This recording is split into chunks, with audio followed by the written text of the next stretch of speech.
Won't you be my neighbor? Okay, let's talk about conductors.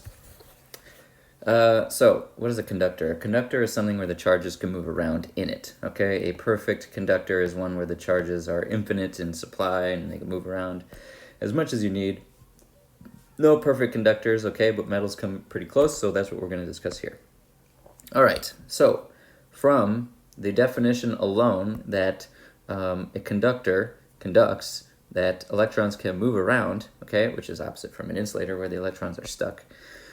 If charges can move around, the electric field inside a conductor has to be zero. Why? Well, because if there were any field, those free charges would move because F equals QE.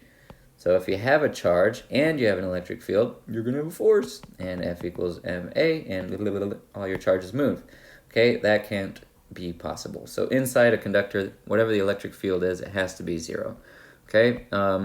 Also, what that means, since you don't have an electric field inside the conductor, then you have no charge in the conductor. Okay. So inside a conductor, the charge is equal to zero. So there's charge all over the place, but there's exactly as much plus as there is negative, so anytime you do a little loop, you're going to get zero charge inside the conductor. A conductor is an equipotential for if A and B are any 2 points within the surface, okay, and you integrate the electric field, but the electric field is zero, then you're integrating zero, and then you get zero at the end of the zero integral, okay? So zero is zero, and zero should be zero. If you have zero charge, you should have zero electric field. If you have zero electric field, you're not changing potential. It's like walking across a flat parking lot, okay? You're not changing potential. You're not going up or down. You're just taking your groceries from Trader Joe's to your car. And it's sad that there isn't a Trader Joe's in the Quad Cities. Okay, the electric field is then perpendicular to the surface, right at the surface of a conductor, which is what this is showing. So inside this conductor, the electric field is zero, the charge is zero, but on the surface, that's where your electric field shines. And it leaves the surface perpendicular. Why? Because electric field lines cannot cross each other. That doesn't make any sense. Okay, so those are your properties.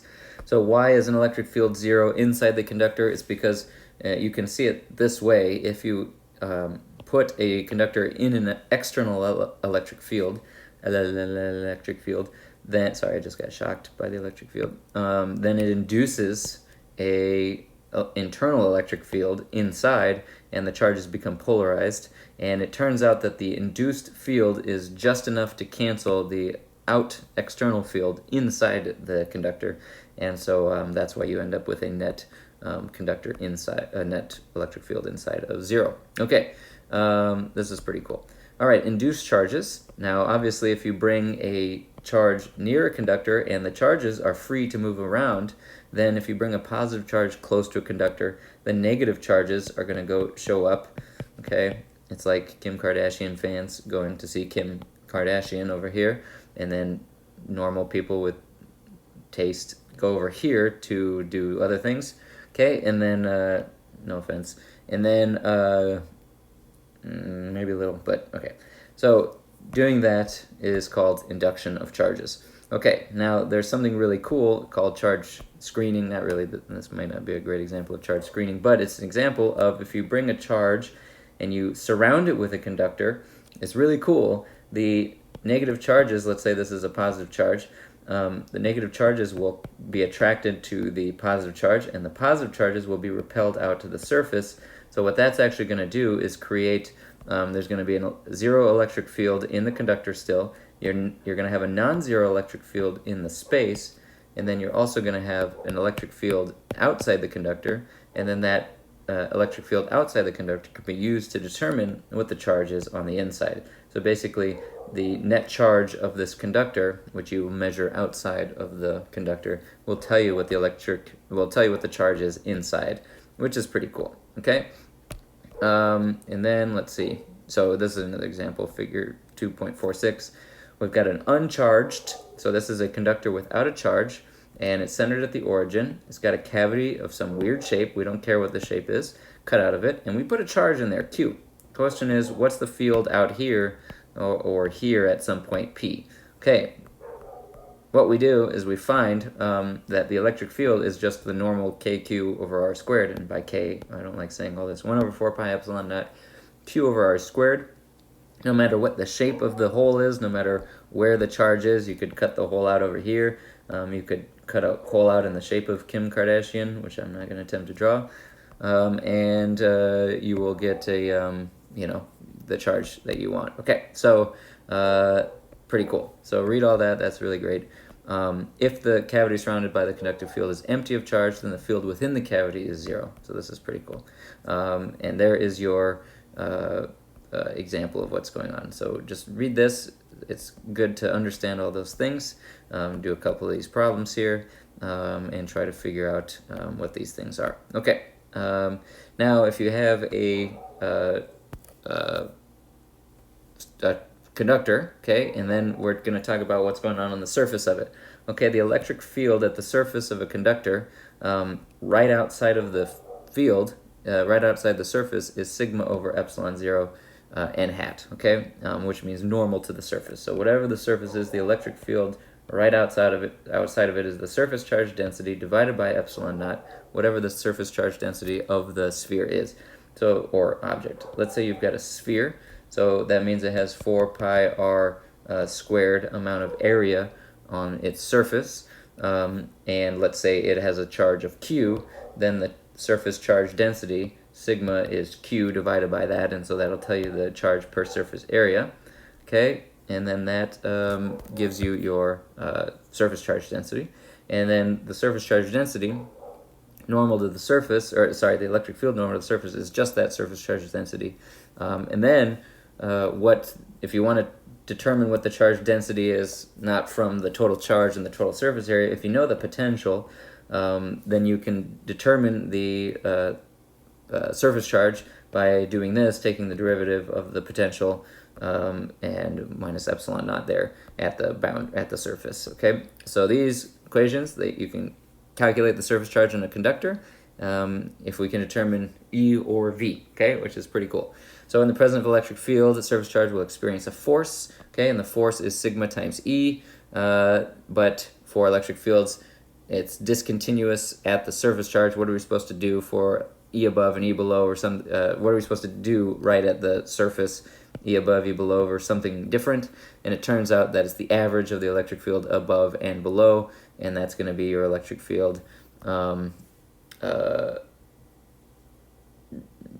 right here. Okay, whatever.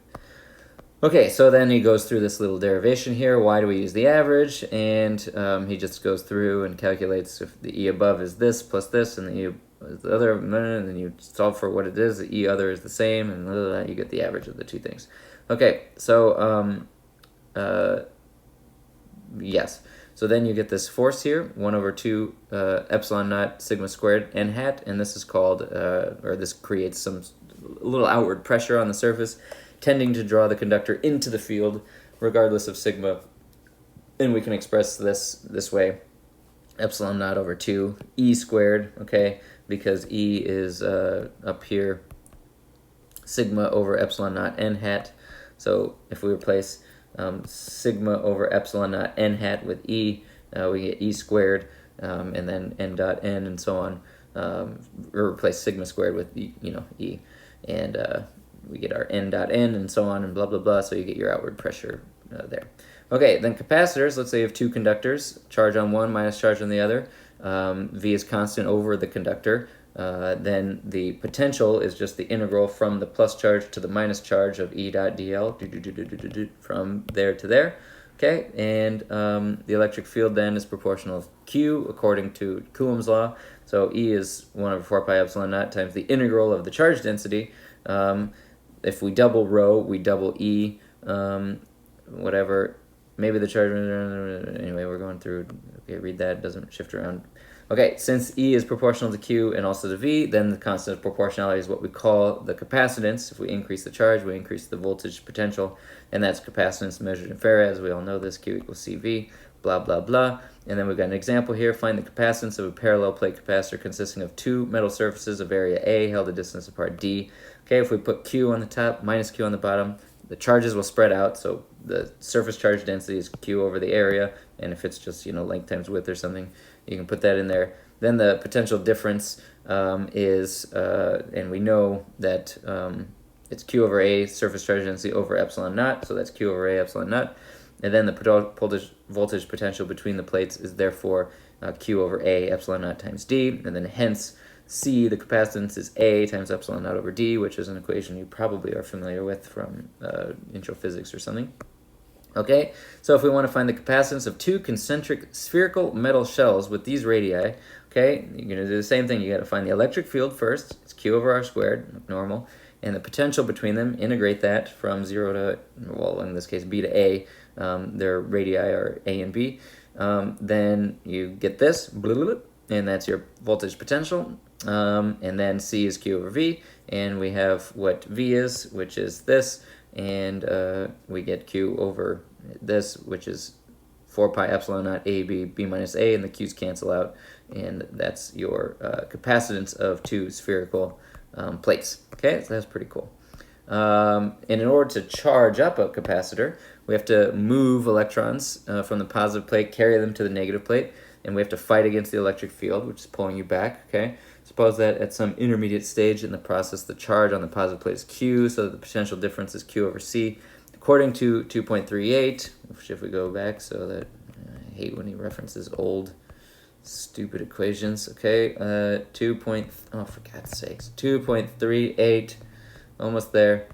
Okay, then the change in potential is equal to work divided by charge, which makes sense. QV is your work. So if you do work divided by Q, then that'll give you your charge. So let's see if I can remember where we were, and calculate then that the work here is this Q over C, dq, and then according to 2.38, we do this work, we get our charge divided by and so on, integrate it from 0 to Q, and you get this work as 1/2 CV squared, which is another equation you're probably familiar with from studying those a while ago. Okay, and then that's section 2.5. Bye.